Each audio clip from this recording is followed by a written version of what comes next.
beberapa teman dan sahabat, bahkan tuh sering ngobrol, tanya, Mama Ira, gimana sih sebetulnya kalau ngadepin anak sekarang? Ya kan, barusan bisa ngomong kan? Ya, Lebih banyak pendekatan persuasifnya. Betul, Terus udah gitu kita juga Bang rangkul sebagai teman. Ya. Benar nggak sih polanya seperti itu yang kita jalankan? Iya. Kan anak sekarang kan anak yang jujur ya. Dia nggak suka sama kita bilang kan? Iya. Ya, Ibu, aku nggak suka. Iya. Dan kita nggak siap loh. Iya. Lipstiknya kemarahan. Iya kan? Kita nggak siap. Terus kita bereaksi kan? Kita bereaksi. Agak sedikit nggak terima biasa orang tuh gitu. Iya. Oke. Terus Sambil keteh ya Bu Isa ya? Oh, Oke. wah mantep nih. Akhirnya begitu dia tidak terima, ada reaksi. Iya kan ada reaksi. Kita juga yang bereaksi kan? Iya, betul. Kita bereaksi kan. Mereka saking jujurnya bilang kita sambil minum Mas. Ya. Jadi pas kita diprotes, kita nggak siap karena dulu nggak begitu. Terus muka kita juga yang tadinya senyum jadi manyun. Iya, kan? benar. Terus dia juga lebih jujur lagi. Iya, lebih manyun lagi. Lebih manyun lagi. Semakin kita tidak bisa terima. Iya, semakin kita rasanya, kamu tuh anak ya gitu ya.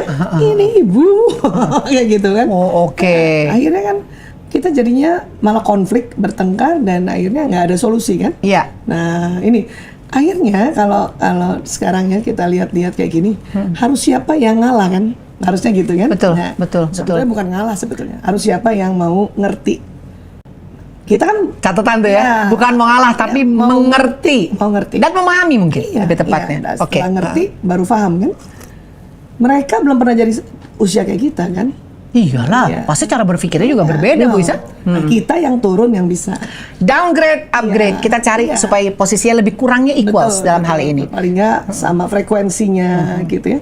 Bahkan kan kalau anak-anak masih kecil tuh ya, balita ya, ada teknik kalau dari ilmu otak ya, ilmu energi, supaya sama frekuensinya sama anak-anak tuh. Coba Bu Isa, Ya, bagi. Sebelum ngomong, kita atur nafasnya sama, tarik nafasnya sama dia gitu. Tunggu. Jadi kalau misalnya kita juga ikut. Anak balita nih ya. Bunda kan cerita kan ya. Tadi kan temen aku gitu ya, terus kita ngikutin dulu nih, tarik nafasnya tuh samain. Kalau dia tarik nafas, kita juga harus tarik nafas. Oh, fungsinya adalah untuk menyampaikan frekuensi, menyelaraskan frekuensi. Itu penting. Penting. Sehingga nanti pas kita jawab pertanyaan dia atau merespon dia punya cerita, ya itu selaras gitu ya. Jadi klop gitu. Okay. Apalagi ibu ke anak. Ibu ke anak secara gelombang itu kalau orang bilang kuat sekarang Iya. satu provider. Sadar. Gaya kali satu provider, iya kan? Gitu. Oke. Jadi satu provider, satu ibu dan anak. Ibu sama anak. Oke. Nah, jadi apa yang nanti dipikirkan ibu bisa teresonansi di anak. Apa yang dirasakan ibu, walaupun nggak keucap, Anak bisa teresonansi, bisa terasa. Sebaliknya bisa gitu. Begitu juga, iya sebaliknya. Nah, Asik. tinggal kita supaya anak nih ceritanya, misalnya dia cerita nih, dan dia berharap ibunya merespon ketawa atau ibunya merespon sebuah jawaban. Iya. Nah, setelah kita nyamakan nafas, ya, Frekuensi disamakan nafas. apa isi otaknya kita bisa rasa, dan kita meresponnya secara spontan sesuai apa yang dia mau, gitu. Ini perlu dicoba nih kayaknya. Rasa. Bapak Ibu keluarga campur-campur harus dicoba. Iya, terutama anak balita ya yang masih sangat-sangat Usia murni, krusial itu kan ya. 0 sampai 5 tahun membentukan Betul, karakter dan segala macam itu. Responnya juga lebih cepat ya kan mereka kan, menunjukkan ketidaksukaan atau dia apa yang jujur kan? Jujur benar. Jujur banget ya. Tantrum itu part of it atau tantrum teman dong manggilnya. Tantrum. Oke. Iya, itu karena ketegangan otak mereka yang mereka ingin sampaikan kan tidak dimengerti oleh orang tua. Bisa nggak mendapat? Nafasnya kan belum bisa. Itu dia. Makanya kita pakai frekuensi tadi. Sehingga waktu kita nyamakan frekuensi, apa yang diharapkan kan dia nggak bisa jawab kan. Misalnya dia mengharapkan Bunda lihat aku gitu kan ya misalnya ya. Iya. Pas dia cerita kan dia belum bisa ngomong nih apa maunya. Nah harapan dia itu teresonansi oleh otak kita. Hanya dengan menyamakan frekuensi melalui Hanya dengan nafas. tarik nafas ya. Nafasnya dia naik nafas kita gitu. Atau bahkan kalau bisa sambil main-main, Iya. ayo tarik nafas sama-sama dulu. Oke.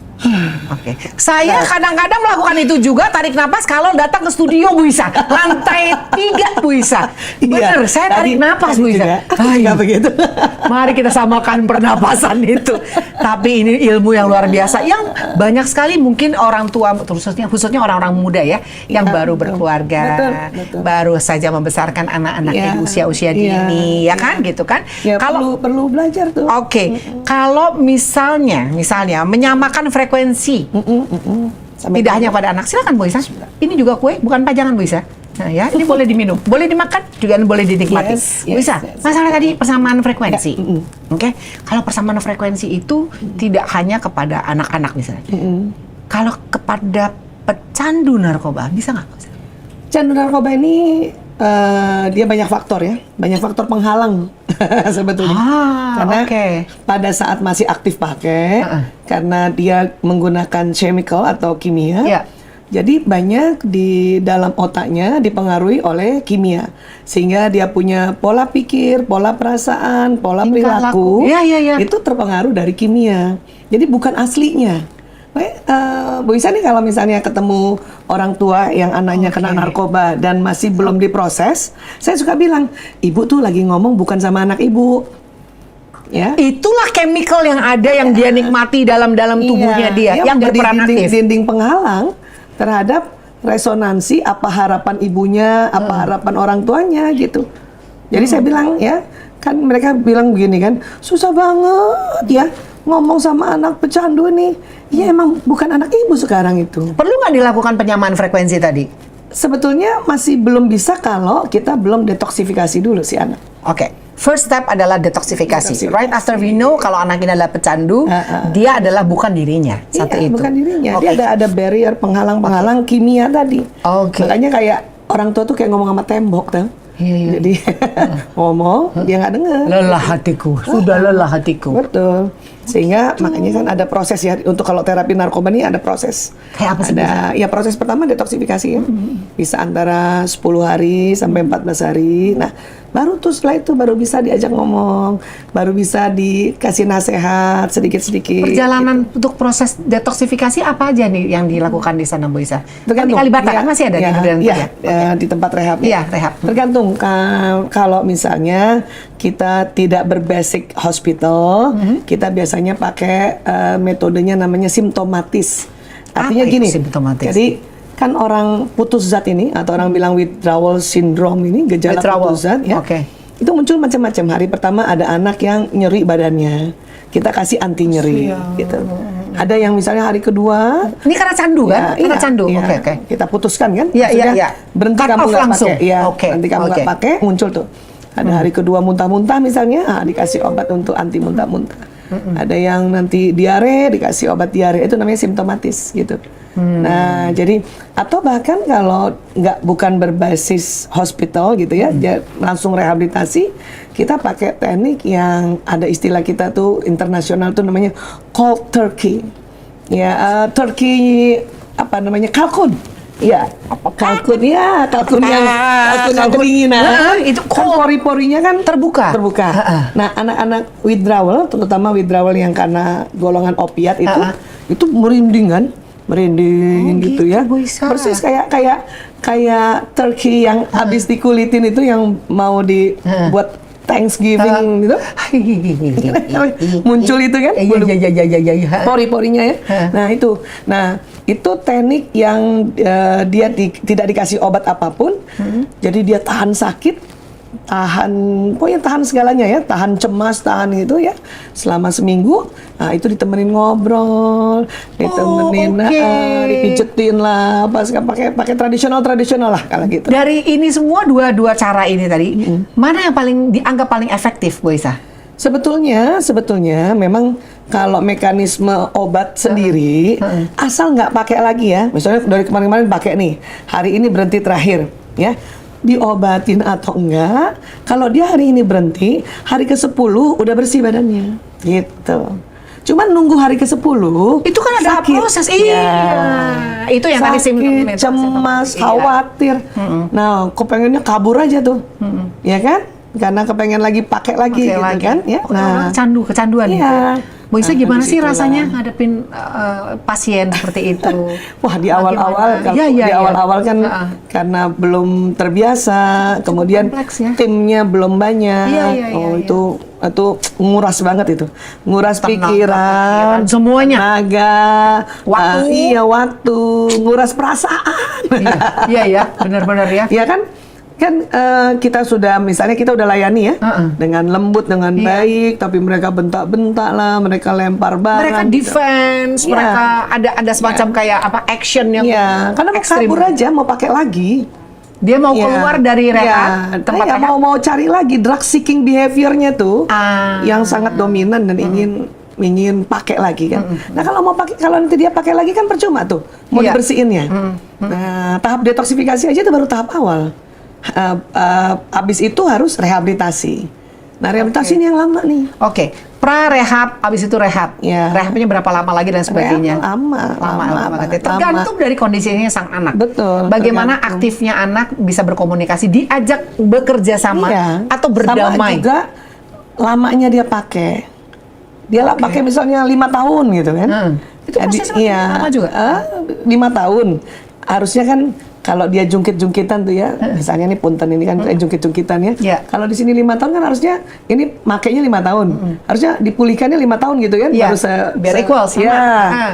Tapi kan ya rehabilitasi itu mahal kan? Iya. Ya, dalam artian Oh, iya, materi juga, biaya pasti mahal. pasti Iya, iya, makan iya, apa iya. segala Iya, macam iya, gitu iya, kan. iya. Nggak mungkin juga 5 tahun tuh. Makanya kadang disiasati rehabilitasi cuma 3 bulan, 6 bulan. Nggak efektif dong, Bu Aisyah. Ya tidak seimbang sebetulnya. Dan makanya jangan heran pasca rehab mereka masih harus ikut satu program lagi yang disebut pasca rehabilitasi. Bagaimana tanggapan Gitu. keluarga pasien? Nah, keluarga kan, Iya. kalau anaknya kena narkoba kan ikut sakit juga. Iya, tapi kan ada juga yang ekstrim, Bu Isa. Oh, pokoknya kamu keluar dari rumah, Mama tidak mau lagi gini-gini segala macam. Jadi tidak ada apa? Seharusnya Iya. bagaimana, Bu Isa? Itu tuh memang susah ya, susah banget ya. Jadi orang tua yang anaknya kena korban, ya, dia bertahap juga. Pertama mungkin oke lah, dia pasti shock. Yalah, Ya, pasti. kaget, dan Ya. pasti ada reaksi Oh, berlebihan yang ekstrim kan? ya. Yes. Nah, tapi uniknya kalau ada orang tua yang misalnya Tahu anaknya pecandu. dan dia punya reaksi yang benar-benar bahwa kamu keluar dari rumah gitu ya, kamu jangan di rumah gitu ya, itu kadang-kadang mempercepat anak itu tobat juga. Ada juga begitu. Bukannya malah dia menunjukkan bahwa nggak apa-apa, aku keluar aja gitu kan? Ada juga begitu. Ada juga yang mempercepat, dia akhirnya tobat juga karena nggak ada fasilitas kan. Oh, Nggak ada iya, fasilitas gitu, benar nggak ada, juga. iya kan? Iya, sangat mensupport dia takut juga. kan, ya? Kan presentasi anak yang kena narkoba kan anak baik sebetulnya, atau katakanlah anak damai yang dulu penurut kan? Anak damai. Anak damai, penurut. Ini Yang- pengaruh dari luar. Nah, iya. Mayoritas? Pada saat dia ada tekanan teman sebaya di luar, Oke. dia terlalu damai juga, gitu. Makanya iya. Nah, artinya itu 60% ya, 60% anak yang korban narkoba itu anak-anak damai. Nah, ini kan kalau diusir sama orang tuanya kan dia nggak berani sebetulnya di luar. Makanya dia akhirnya ikut aja kalau akhirnya ibunya misalnya ngancam ya, kalau kamu nggak berobat, ya kamu di luar aja. Kamu di luar. Kalau kamu nggak mau, kamu di luar. Ya, akhirnya dia mau kan. Nah, itu yang saya bilang, ada kasus-kasus yang mempercepat pemulihan karena yang pakai ini anak damai dan orang tuanya memang saklek, benar-benar Tegas. tega. Keras gitu. Itu Tega ya, ya, itu membuat anak ya akhirnya tambah motivasinya untuk mau berobat.